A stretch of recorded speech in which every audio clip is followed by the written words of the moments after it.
If your blood runs orange and blue, this is the pod for you. You're listening to Orange and Blue Bloods, hosted by EJ Stewart and Tommy Beer. Let's get to it, New York. That big one.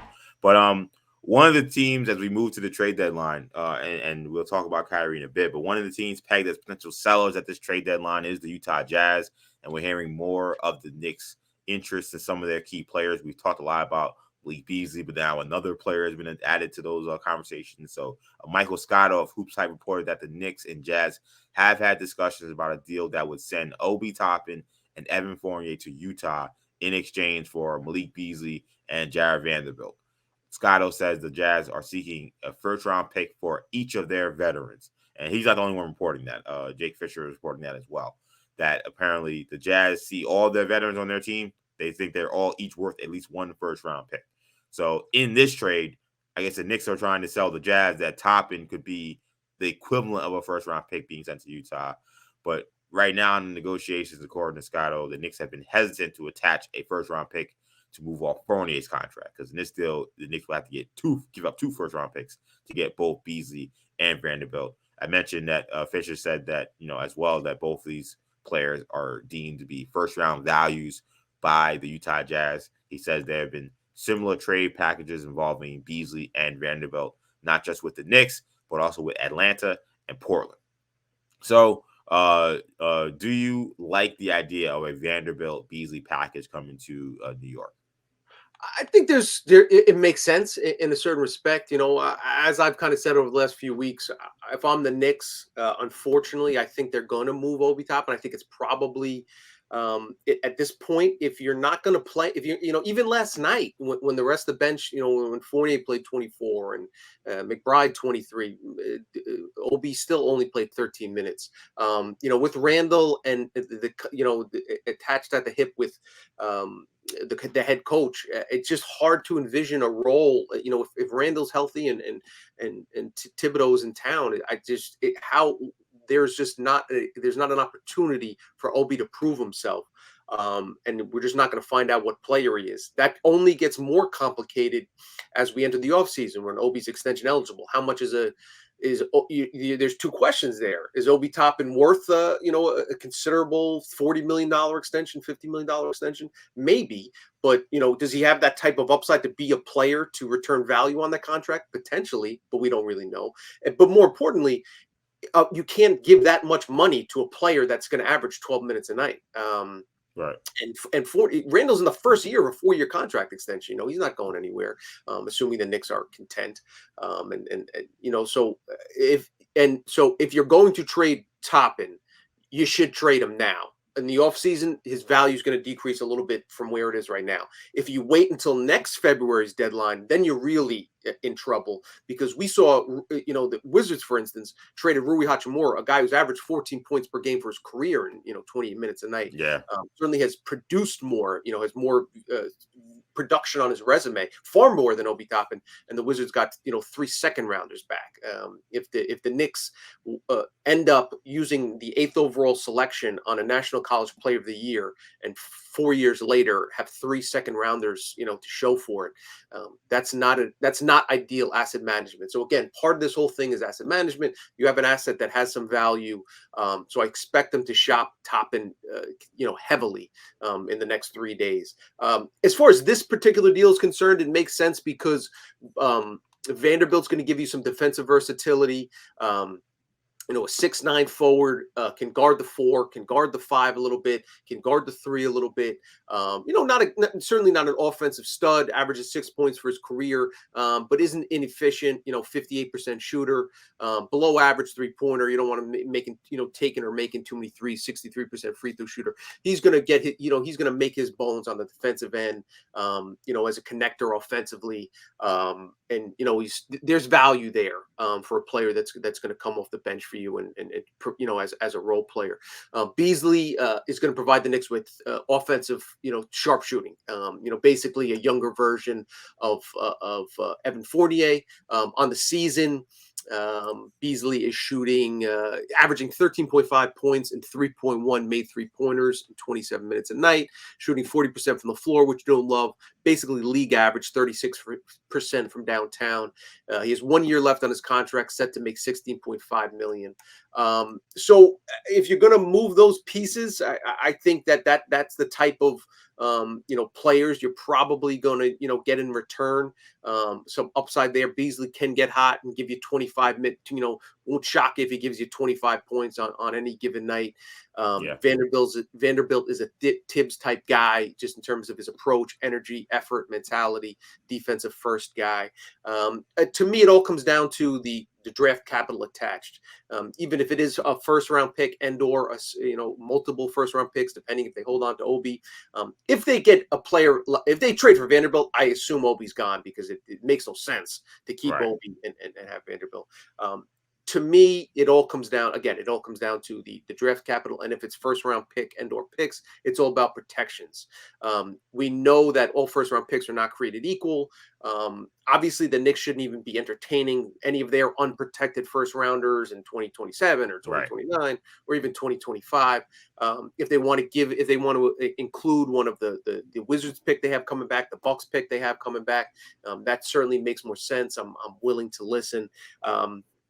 But it's important to note the Knicks and Jazz were on the 1 yard line on the Donovan Mitchell deal, which essentially broke down because the Knicks wanted to have top 5 protections on one of the first round picks they were sending to Utah. So there's not a great vibe between Danny Ainge, Utah, and the Knicks. We'll see if that has, if that ice has thawed a little bit. But again, Ainge is notorious for trying to extract as much as possible. So my sense is that it will come down to those protections, and we'll see if either side budges. Yeah, I mean, when it comes to this deal that's proposed, I don't love it personally. It's not necessarily. Well, I'll be honest. I've always been a big Obi Toppin fan. If you put me, you go to my head and say who's my favorite player on this team, it's probably Obi Toppin. I understand the reality of the situation, his inability to get on the court because of the situation the Knicks have as a roster, where you have Randall as your star player and him playing at such a high level. So I understand that his days seem to be numbered. With that being said, I don't really quite understand the concept of bringing Vanderbilt in if you're going to replace Obi Toppin with the guy, because considering the way the Knicks play offensively, Obi Toppin has turned himself into a pretty decent shooter. So if you're going to put Vanderbilt in that position. Incredibly, Toppin has more 3-pointers, 50 3-pointers, than 2-point field goals this season, 49. Yeah. That's a reflection on the Knicks coaching staff poorly using an incredibly athletic, dynamic player who averaged 20 points a game for Dayton. But that's the there.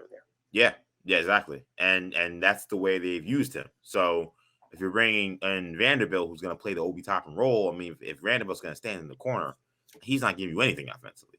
Now, I like Vanderbilt in a vacuum. I liked Vanderbilt. I was at Summer League a couple years ago, and he might have been playing with OKC. I forgot who he was, but I remember kind of watching him like, this kid Vanderbilt. I know he played at Kentucky. He didn't play a lot there, but really athletic, rangy, could defend. Like, I was very impressed with him. So I haven't been surprised that he's gotten now a lot of time playing in Minnesota, now playing in Utah. I like him as a player. I just look at him on his team defensively. I see where he can add some value, but as a 5-man, he offers no rim protection. So I don't know if Tibbs is going to be willing to play small ball 5 with him. And then, while he's a good defensive player, offensively, like I said, he can't really shoot. I mean, he's shooting 33% from 3 this year, but that's on very low volume. He's not typically a shooter. So I don't really feel like you need to take him back in this deal. Like, you're trying to get Beasley, I understand.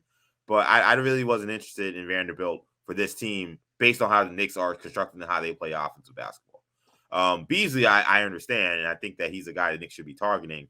The first-round pick thing is going to be interesting because we still really it's so weird with the Knicks. It's like we know their plan, but we don't exactly know their plan. So we know they value these picks because they feel like they can package them all to get a star. So whenever I hear Malik Beasley, you're saying, okay, will we attach the first round pick for him? I'm like, I mean, does this hurt your chances of getting whatever future star you're trying to get? I know you have a ton of first round picks, but like, if this has any a chance of halting that, I would not make the trade. But if that's not the case, you tell me, okay, things have changed and maybe there isn't a star coming down the pike, then I mean, definitely not any of those unprotected picks or any of your own picks. But if you want to give up again the Milwaukee pick, one of those Detroit picks, whatever, I mean, at that point, maybe why not? But that was the thing for me when I saw this was I understand Beasley, Vanderbilt. I understand because of like the type of player he is, like again, the defense, things like that. He definitely would fit in with Tibbs in that regard. I just think he'd be used terribly in this team, just like Obi Toppin has been used terribly. So that was my trouble with this trade. Yeah, I mean, I think Vanderbilt, the idea is you get a guy that doesn't need offense. And, that's basically the way they're using Obi, 13 minutes a night. If he gets a couple shots, great. I think he had 2 field goal attempts. Vanderbilt, he's not going to stretch the floor, and you're probably not going to put him in the corner. Maybe he stays in the dunker spot, but just basically stay out of the way. Let our guys who we want to feed offensively get their shots up, whether it's Randall, whether it's Grimes or, RJ or IQ or Brunson, who was ever playing, with that group. And Vanderbilt would potentially be more content to be less of an offensive threat in that sense. But I see what you're saying. If right now you have Obi standing in the corner, basically, trying to draw his defender out away from the rim, whereas the whoever's defending Vanderbilt, you're letting him shoot. You're letting him shoot. Your weak side helping all day. You're basically 1 foot in the paint, 1 foot outside, and if he takes a 3, you're happy with that offensive possession. So that could be an issue. It's certainly not an ideal marriage, but in a sense, it could be. It would make more sense for him to play that role than kind of misusing Obi. If I'm the Jazz or another team, I love the idea of getting Toppin in house. And finding out what type of player he can be, because I think he's been badly mismanaged by New York since the minute he arrived. So you basically, I'd much rather have Obi than a top 10 protected pick or whatever the case might be. I just think there's a lot there. Not only is he going to contribute down the road, but he's going to contribute immediately. I just think there's a ton of untapped potential right there and upside that I'd love to kind of uncover and roll the dice on. Yeah, it's funny because, like, when I think about it, like, of all the teams Obi Toppin could go to, I would not want to see Danny Ainge get the possibility of unlocking the player that we think Obi Toppin could be. That would definitely not be good news for a lot of Knicks fans. So we'll see what happens. An interesting trade rumor, nonetheless. I think the fact that we keep hearing the Knicks attached to Beasley tells me that they're very interested. Now, will a deal happen? It may come down to that first round pick and whether or not they're willing to attach to Fournier.